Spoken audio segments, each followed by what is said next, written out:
dans l'église, il n'y a plus rien. Oh oh, je lui ai dit, mon frère, mais le prophète est mort, mais le Seigneur Jésus-Christ est vivant. Alors il m'a regardé, il m'a dit, mais mon frère Didier, est-ce que tu crois que le prophète Branham est qui?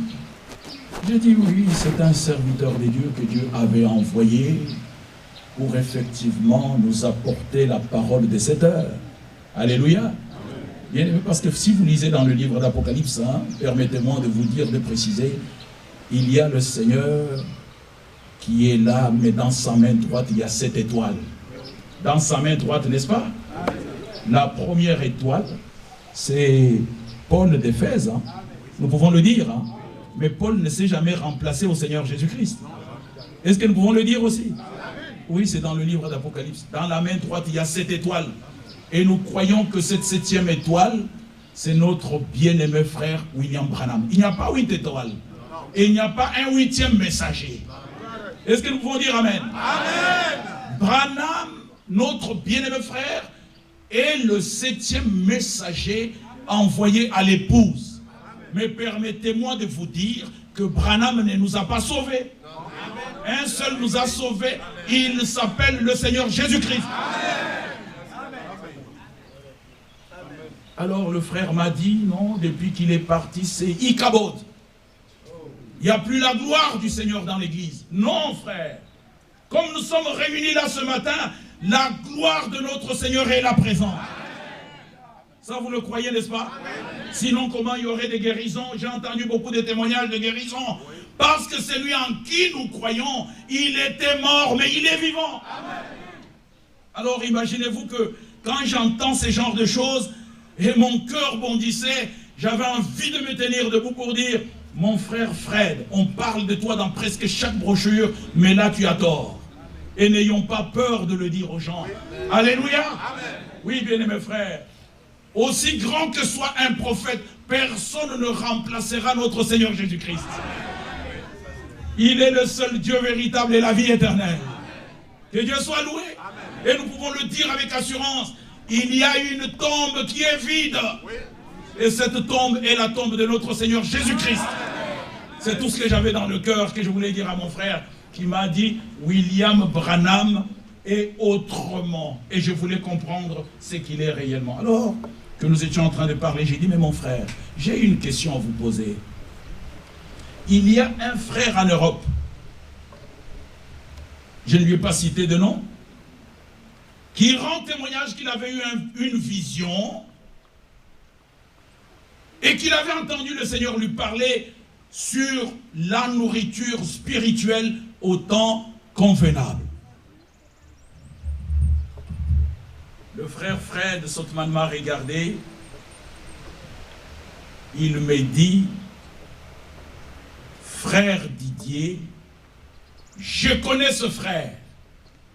J'ai dit, mais rends-moi un peu témoignage, mon frère. Il dit, son nom est Ewald Frank. Amen. J'étais heureux. Gloire à Dieu. Son nom est Ewald Frank. Quand le prophète Branham lui a dit ce qu'il avait vu en Allemagne, moi j'étais là. J'ai dit, mon frère, je suis heureux, continue encore.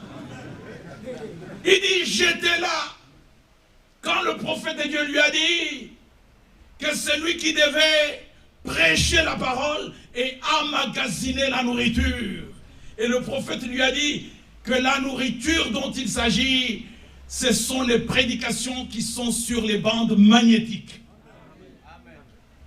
Alors bien aimé, imaginez-vous ma joie. Moi je croyais déjà au témoignage de notre frère Franck, mais j'étais encore très heureux de l'apprendre par quelqu'un qui était là présent, parce que quand frère Franck nous témoignait, il disait qu'il y avait le frère Banks Hood et il y avait aussi le frère Fred Sotman. Alors j'étais en présence de notre frère Sotman qui m'a reconfirmé qu'il était là présent. Et c'est lui qui m'a cité le nom de Ewald Frank.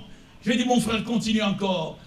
Et j'ai dit, mais mon frère Fred, tel que tu sais que notre frère Frank est celui qui doit distribuer la nourriture, c'est-à-dire les prédications de William Branham sur les bandes magnétiques, est-ce que tu ne peux pas donner ce témoignage au monde entier? Le monde entier a besoin d'entendre. Parce qu'aujourd'hui, de ce message est sorti beaucoup d'interprétation et le peuple est dans la confusion. Donne ce témoignage dans le monde. Nous sommes prêts à supporter peut-être le voyage, je ne sais pas, pour que tu donnes ce témoignage. Le frère m'a regardé, il m'a dit, frère Didier, je ne peux pas donner le témoignage du Walde Franck parce que je lui ai dit de prêcher ce que moi je comprends du prophète Branham. Je crois que le prophète Branham est notre Seigneur. Bien-aimé frère, là où j'étais assis, j'allais tomber. J'ai dit, mon frère Fred, tu dis quoi? Yes, brother Didier. Frère Branham est le Seigneur des nations.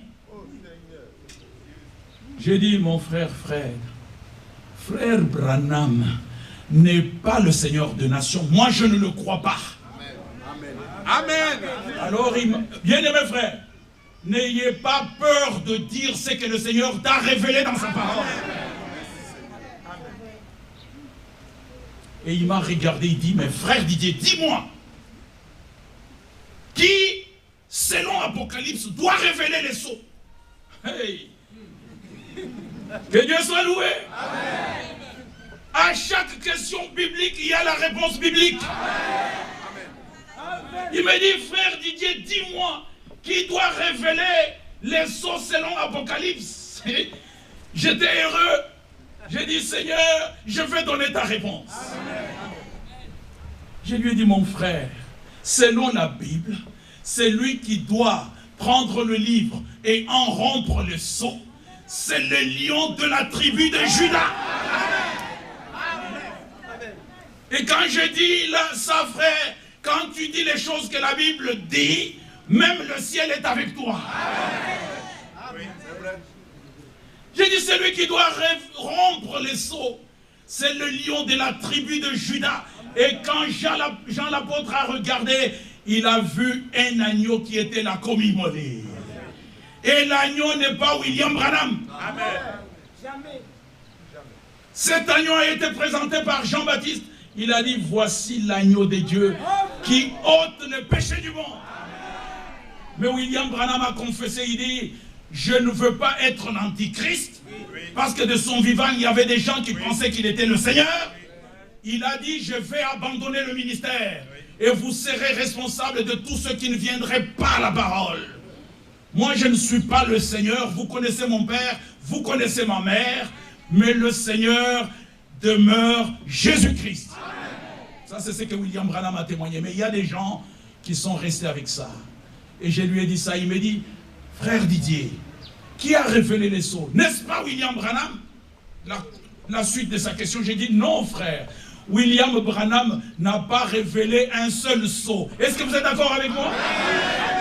Parce que si vous lisez dans le premier sceau, prêché le 18 mars 1963, vous verrez William Branham qui confesse.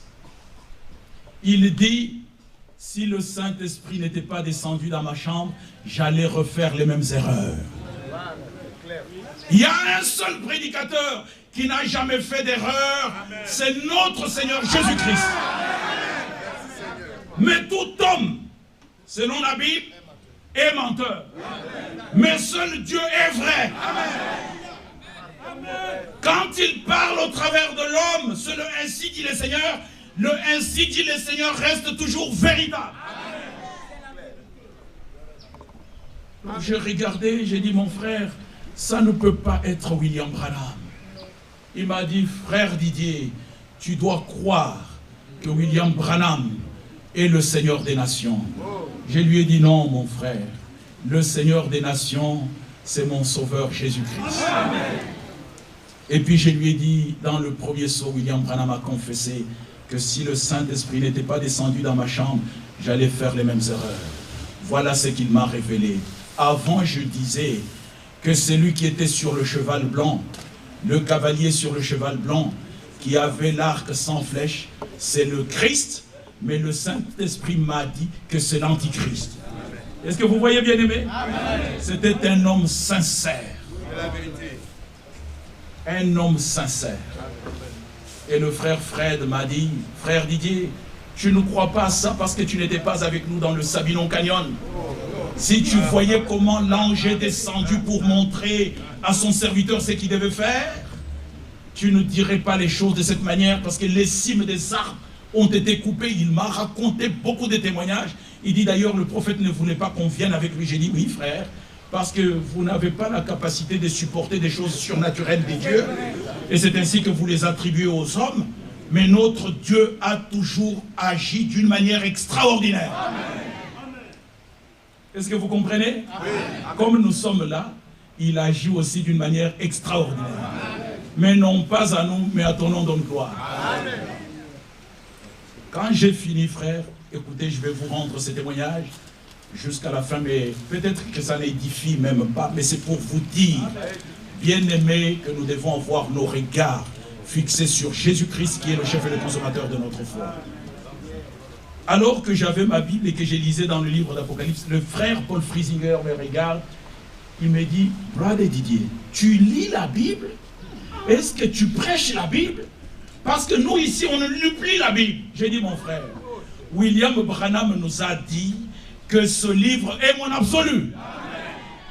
Et il doit être aussi notre absolu. Amen. Je le lis nuit et jour.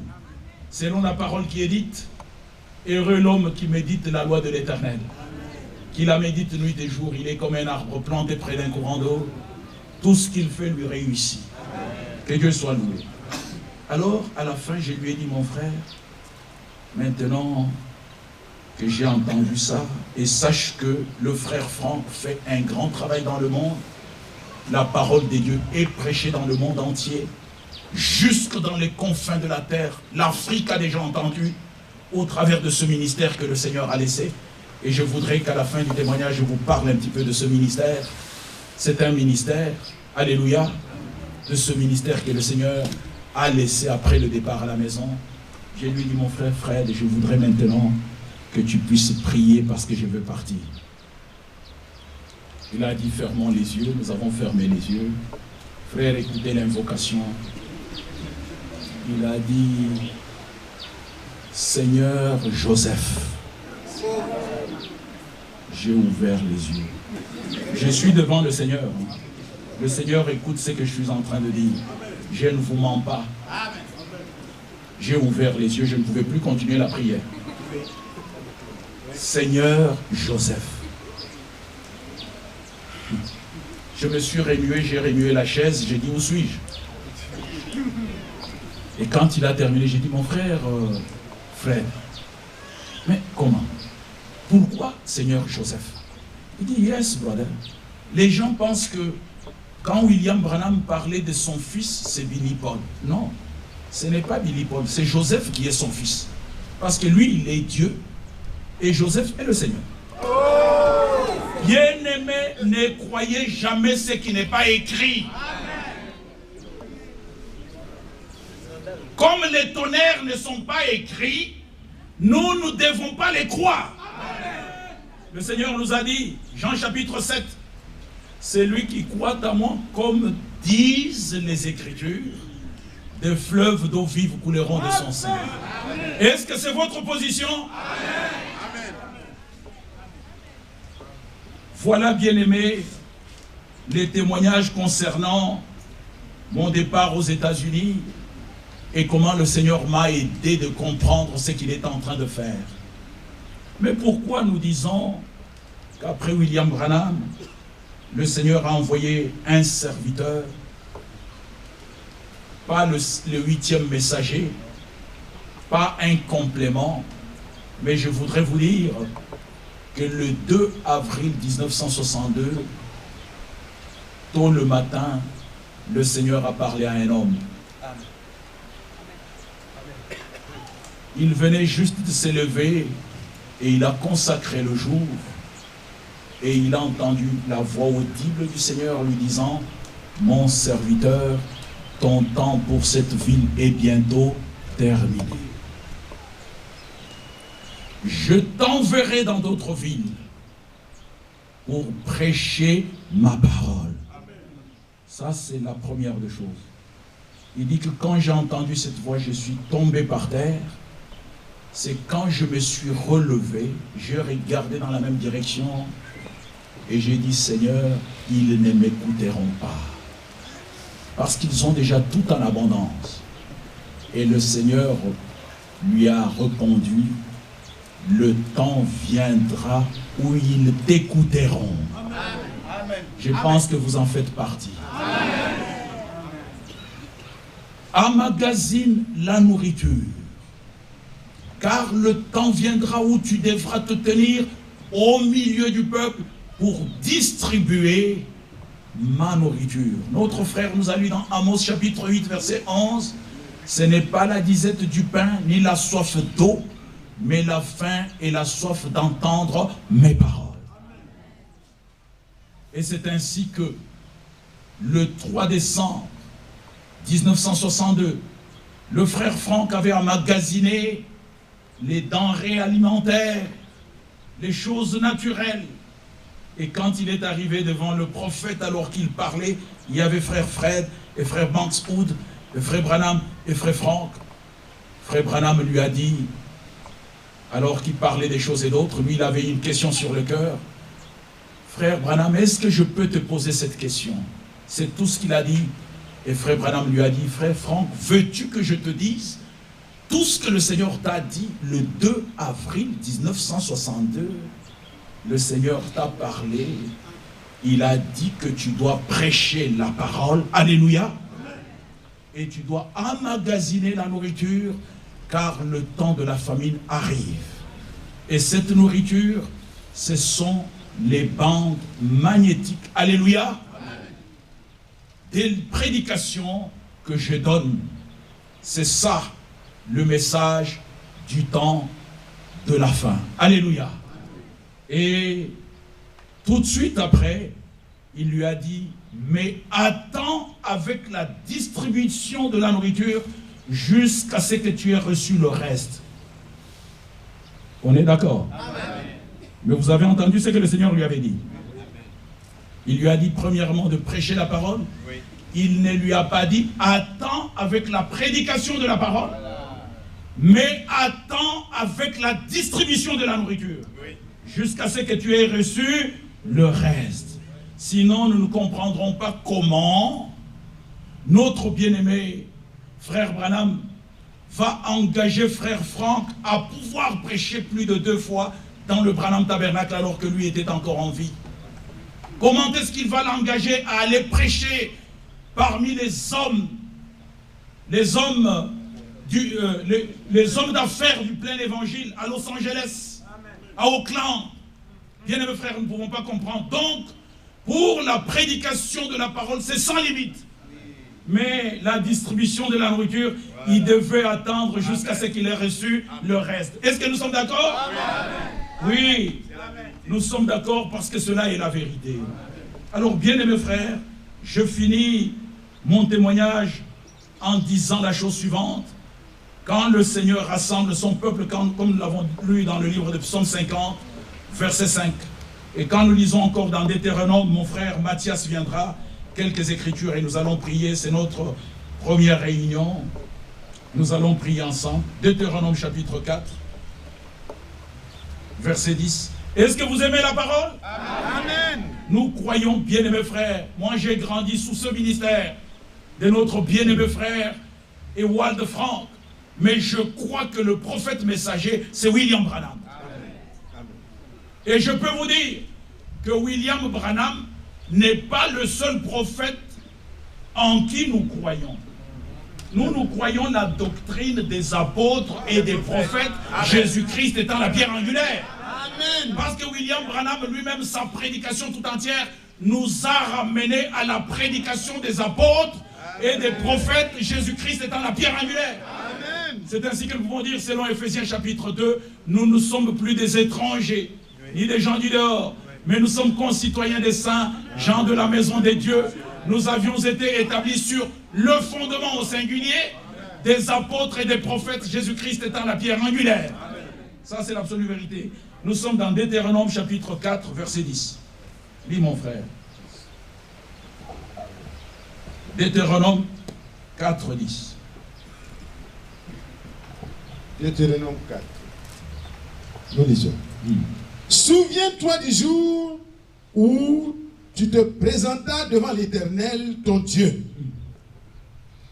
Horeb